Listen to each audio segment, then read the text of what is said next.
اعوذ باللہ من الشیطان الرجیم بسم اللہ الرحمن الرحیم۔ السلام علیکم، کیسے ہیں آپ سب لوگ؟ امید کرتی ہوں آپ سب لوگ ٹھیک ہوں گے۔ اللہ تعالیٰ آپ لوگوں کی پریشانیاں دور فرمائے اور جو بیماری میں صحت کاملہ عطا کرے۔ آؤ چلتے ہیں آج کی حدیث کی طرف۔ حضرت محمد صلی اللہ علیہ وسلم نے فرمایا، میں تمہارے متعلق سب سے زیادہ اس سے خوف کھاتا ہوں کہ جب اللہ تعالیٰ زمین کی برکتیں تمہارے لیے نکال دے گا۔ پوچھا گیا، زمین کی برکتیں کیا ہیں؟ فرمایا کہ دنیا کی چمک دمک۔ اس پر ایک صحابی نے نبی کریم صلی اللہ علیہ وسلم سے پوچھا، کیا بھلائی سے برائی پیدا ہو سکتی ہے؟ نبی کریم صلی اللہ علیہ وسلم اس پر خاموش ہو گئے اور ہم نے خیال کیا کہ شاید آپ پر وحی نازل ہو رہی ہو۔ اس کے بعد اپنی پیشانی کو صاف کرنے لگے اور دریافت فرمایا، پوچھنے والے کہاں ہیں؟ پوچھنے والے نے کہا، حاضر ہوں۔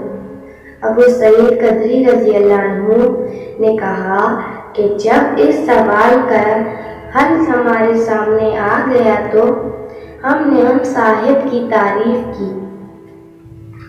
نبی کریم صلی اللہ علیہ وسلم نے فرمایا کہ بلائی سے تو صرف بلائی ہی پیدا ہوتی ہے، لیکن یہ مال سرسبز و خوشگوار یعنی گھاس کی طرح ہے، اور جو چیز بھی ربی کے موسم میں آ گئی ہے وہ حرص کے ساتھ کھانے والوں کو ہلاک کر دیتی ہے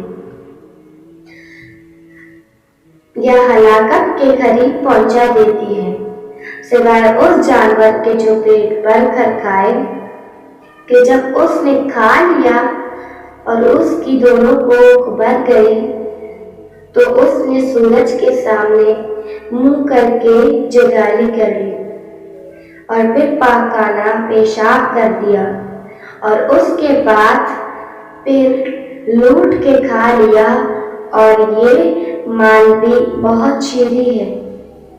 جس نے اسے حق کے ساتھ لیا اور حق کے ساتھ خرچ کیا تو وہ بہترین ذریعہ ہے، اور جس نے اسے ناجائز طریقے سے حاصل کیا تو وہ اس شخص جیسا ہے جو کھاتا ہے لیکن حاسودہ نہیں ہوتا۔ ملتے ہیں اگلی ویڈیو میں، تب تک کے لیے اللہ حافظ۔ اللہ تعالیٰ ہمیں حدیث پاک پر عمل کرنے کی توفیق عطا فرمائے۔